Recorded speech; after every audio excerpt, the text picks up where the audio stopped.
Hari ini kita akan belajar tematik kelas 5, tema 2, subtema 1, pembelajaran yang kedua. Simak videonya sampai selesai ya anak-anak, agar kalian paham dengan materi hari ini.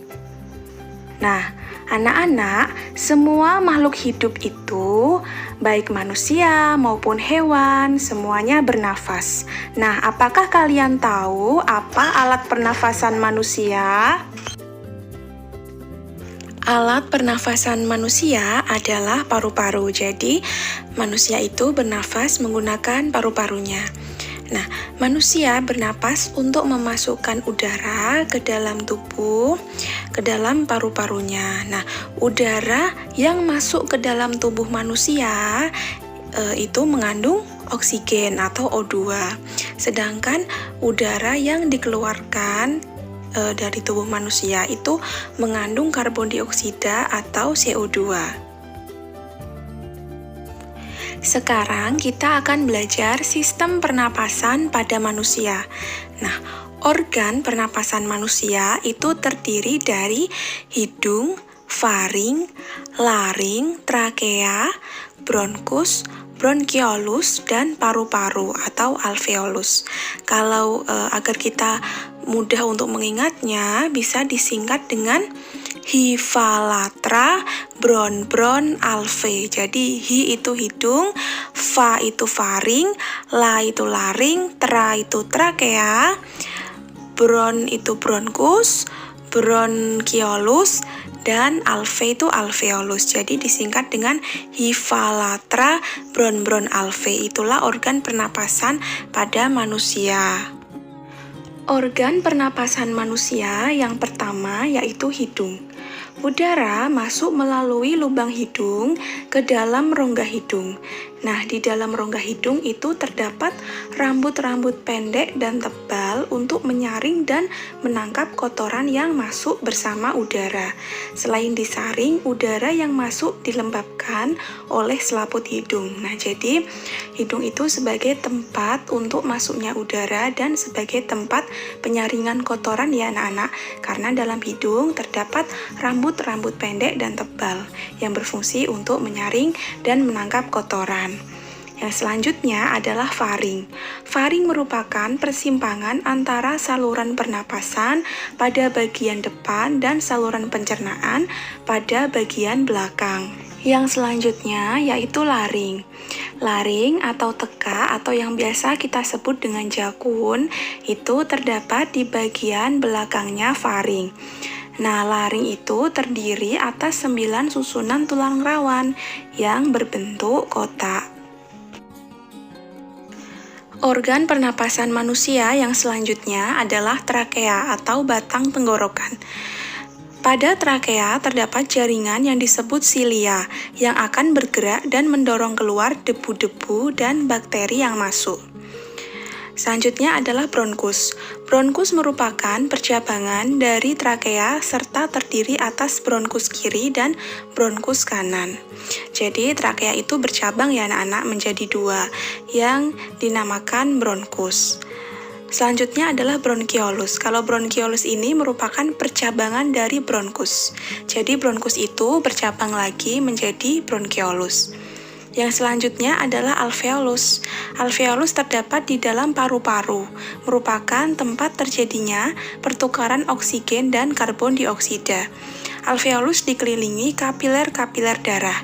Alveolus berbentuk seperti buah anggur. Coba sekarang anak-anak perhatikan gambar organ pernapasan pada manusia berikut ini.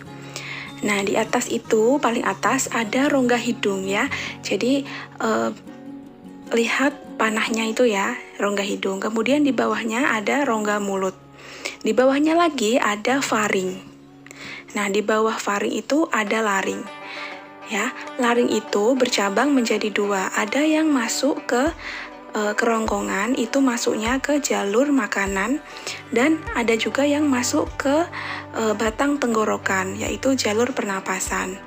Jadi laring tadi masuk ke 2 ya percabangannya, yang satu masuk ke kerongkongan, yang satu masuk ke jalur pernapasan. atau ke batang tenggorok. Nah, di bawahnya lagi itu ada trakea. Trakea itu batang tenggorok.